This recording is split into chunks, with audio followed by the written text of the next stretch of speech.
자, 이번 영상에서는요, 뭐 여러 가지 한꺼번에 얘기해야 될 것 같습니다. 조금 바쁘게 얘기를 하도록 할게요.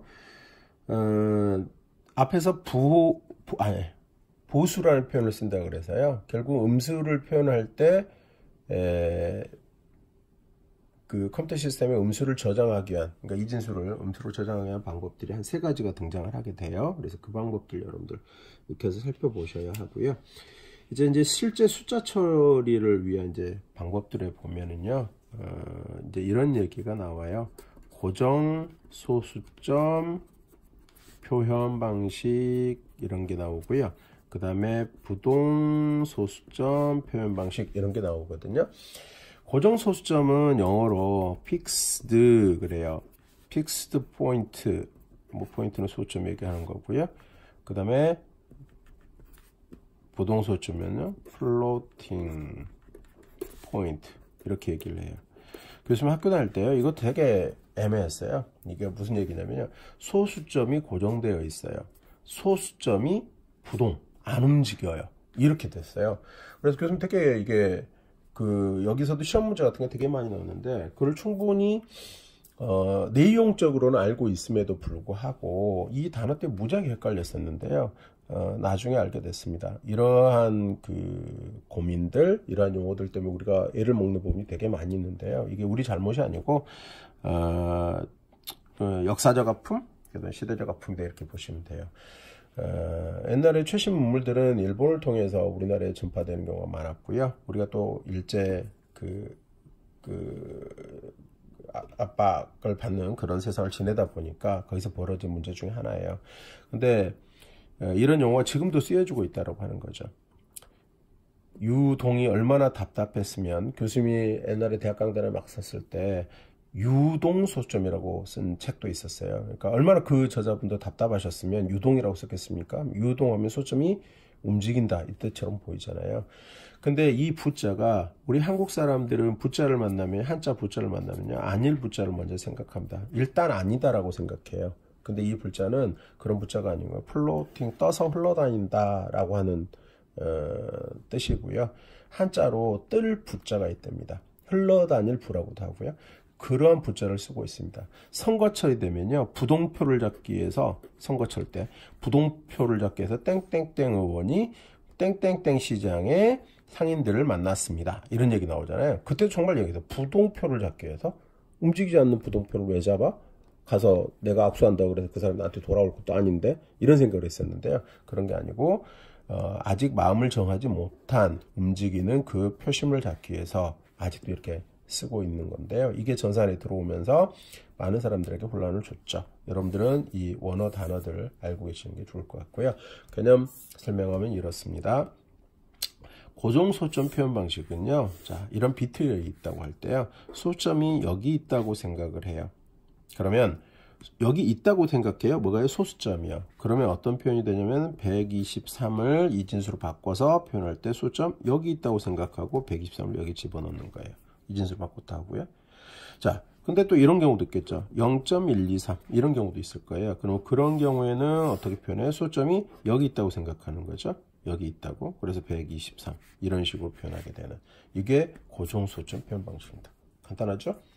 자, 부동 소점 표현 방식은 약간 이제 표현 방법이 여러 가지가 있겠습니다. 자, 어떻게 보냐면요, 우리 0.625라는 숫자가 있다고 한번 생각해 볼까요? 그러면 0.625 이 숫자는요, 곱하기 10의 0승이라는 표현을 쓸 수도 있을 건데, 다른 식으로 하면 625 곱하기 10의 마이너스 3승 해도 위에 것과 같나요? 네, 그렇게 될 것 같고요. 62.5 곱하기 10에 마이너스 2승 해도 이 숫자는 모두 다 같은 게 되죠. 근데 소점이 어떠나요? 어떨 때는 6 앞에 있고요. 어떨 때는 5 뒤에 있고요. 어떨 때는 5 앞에 있고. 이런 식으로 되죠. 자, 여기에서 이 숫자는 앞에 뭘 가져요? 부호를 플러스나 마이너스로 가질 수 있는 부호 부분이 있을 거고요. 이걸 사인이라고 하죠. 부호 부분이 있을 거고, 그 다음에 유효 숫자가 있겠죠. 그 다음에 10을 지금 미수로 했는데 이 숫자들을 뭐라고 하죠? 지수라고 하고요. 또 지수들이 플러스나 마이너스를 갖는 그런 형태로 표현될 수 있을 거예요. 그래서 자, 부동소점 표현은 일단 이렇게 개념적으로 설명을 하겠습니다. 먼저 부호를 표현해요. 숫자 전체에 대한 부호를 표현하는 부분이 있고요. 그 다음에 유효 숫자래요. 미안합니다. 지수 부분, 지수값을 표현하는 부분이 있고요. 그 다음에 여기가 가수부, 다른 말로는요, 유효 숫자라고 생각하시면 되겠습니다. 유효 숫자를 표현하는 부분이 있어요. 이때요, 소점은 개념적으로 먼저 교수님 설명할 거예요. 소점이 여기 있다고 생각합니다. 여기. 뭐가 있다고요? 소점이 여기 있다고 생각해요. 이걸 가정하는 거예요. 가정. 이것도 가정이었죠? 네. 이렇게 표현하는 걸 부동소수점 표현 방식이라고 얘기를 합니다. 이때요, 문제가 되는 건 이런 거죠. 소점이 막 왔다 갔다 해요. 그럼 이런 틀이 있을 때 이걸 어떻게 집어넣을 거야 라는 문제가 있어요. 그래서 이거를 어떤 식으로 표현을 맞춰야 될 필요가 있겠죠. 그래서 특정하게 표현을 맞추게 돼요. 예를 들자면 이런 규정을 두는 거죠. 예를 들어서 뭐 이 중에 어떤 걸 규정으로 만들 수도 있겠습니다만, 예를 들어서 이런 식으로 규정해서 우리가 정해 보면요, 유효 숫자를 소수점 이하 첫째 자리에 오도록 한다. 요런 규정을 두는 거예요. 그러면 이 예제에서는 어떤 게 이런 형태에 들어갈까요? 첫 번째가 이런 형태에 들어오겠죠. 그렇죠? 만약에 뭐 다른 예를 들어서 얘기하자면은, 만약에 뭐랄까요? 진짜로 숫자 6이 아니 이런 거 6이 빵빵 이런 숫자가 있어요. 그럼 이거를 이 규정에 맞춰서 한번 바꿔보세요. 그럼 어떻게 될 거냐면 0.625 곱하기 10에 하나 둘 셋 넷 5개 5승 뭐 이렇게 하면 이렇게 되는 것 같아요. 그렇죠? 이렇게 표현됐을 때 이제 요 틀 안에 넣을 수가 있겠죠. 이렇게 하는 걸 뭐냐면 정규화라고 합니다. 이거를 노멀 폼이라고 해요. 자, 이 개념을 알아두시고요. 우리 책에서는 어떤 걸 소개하고 있냐면 이 정규화 표현을 하면서 IEEE의 표준기구를 설명을 하고 있어서요. 교수님이 설명하는 정규하고 약간 다를 수 있는데요. 일반적인 정규화 개념은 이렇게 된다는 거 알아두시고 책에 나와 있는 IEEE의 표준기구도 알아두시면 좋을 것 같습니다. 자, 그렇게 해서 이제 정규화를 좀 더 공부를 보시도록 하고요. 이제 마지막으로 이러한 숫자 표현들 외에 이제 문자를 표현해야 되는 이제 상황이 되잖아요. 그래서 잠시 앞에서도 문자를 어떻게 표현해 라는 게 있었는데요. 이런 문자를 표현하기 위한 노력들 중에 EBCDIC 코드라고 하는 IBM에서 만든 코드 체계가 있었다 그랬는데요.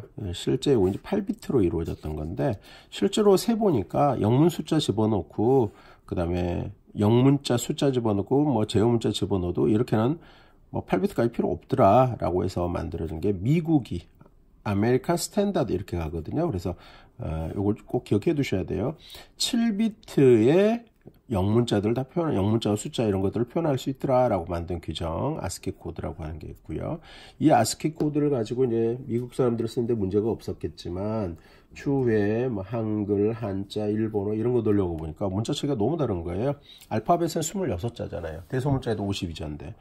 근데 우리 한글만 하더라도 그렇지 않잖아요. 표현하는 방법도 너무 다양하고요. 그래서 이러한 여러 가지 시도들이 있습니다. 한글에도 뭐 여러 가지 시도들이 있었고 아픈도 있었는데요. 이런 와중에 유니코드라고 하는 게 등장을 해요. 그래서 세계의 여러 공통 이 세계의 모든 그 문자들을 집어넣어 표현하자라고 해서 만들어진 코드가 되겠습니다. 이것은 기본적으로 2바이트로 되어 있어서요. 16비트로 만들어졌다라고 하는 거 알아두시고요. 요즘에는 이제 뭐 가변적인 1에서 뭐 4바이트까지 왔다 갔다 하는 UTF-8이라고 하는 코드 체계가 있어요. 그것도 알아두실 필요가 있겠습니다. 오늘 영상 여기서 마치겠습니다.